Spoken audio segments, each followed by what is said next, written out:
So far, our agents have been stateless. They process a message, broadcast a result, and forget everything. But what if you want agents that learn, that remember user preferences, that build on past conversations? That's where agent memory comes in. In this video, you'll learn how to enable memory, store information with remember, retrieve it with recall, and access conversation history. Think about the difference. Without memory, every interaction starts fresh. The agent has no idea what happened before. It can't learn your preferences, can't build on previous context, can't provide continuity. With memory, the agent remembers past conversations, personalizes its responses, maintains context across sessions. It's the difference between talking to a stranger every time versus having a real assistant that knows you. Praval provides 3 memory types, each for different purposes. Short-term memory is fast and temporary, like working memory for the current task. Episodic memory stores conversation history, what was said when. Semantic memory stores facts and knowledge, things that should persist long-term. Choosing the right type depends on what you're storing. Enabling memory is dead simple. Just add memory_enabled equals true to your agent decorator. That's it. Now your agent has access to all the memory functions.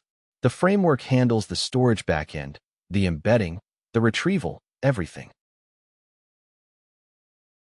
Our setup imports the agent class and get_ref function from Praval. Nothing special here, standard configuration. The remember function is how you store information. Pass the content as a string. The importance parameter is a priority score from 0 to 1, with higher values meaning the memory should stick around longer. And you specify the memory_type, short_term, episodic, or semantic. This tells Praval how to handle the memory.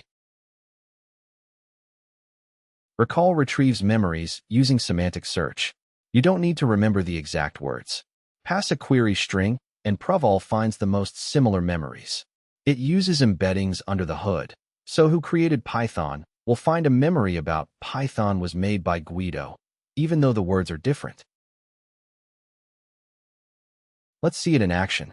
We create a memory-enabled agent and call remember to store that the user's name is Alice. We set importance to 0.9 because this is critical information. Now the agent has this stored and can retrieve it later.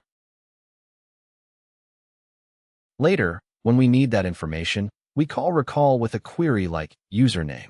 The semantic search finds the matching memory even though we didn't use the exact same words. If memories are found, we can print the content.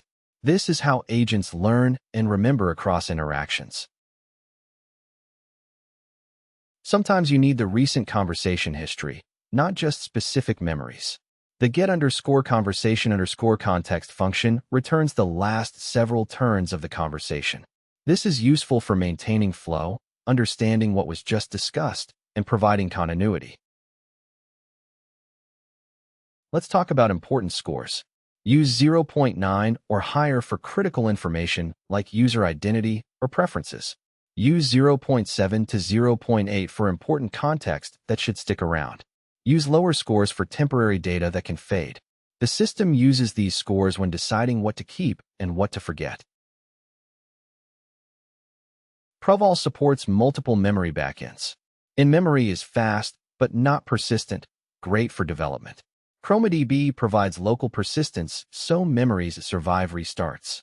Qdrant is for production scale, distributed storage for serious applications. We'll cover Qdrant in detail in the next video.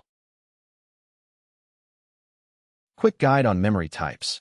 Use short-term for temporary context during a task. Use episodic for conversation history and what happened when. Use semantic for facts, knowledge, and user preferences that should persist. Match your memory type to what you're actually storing. Let's summarize. Set memory_enabled equals true to activate memory. Use remember with an importance score to store. Use recall with semantic search to retrieve. Use get_conversation_context for recent history. And choose your memory type based on what you're storing. In the next video, we'll scale agent memory with Qdrant, a production-grade vector database.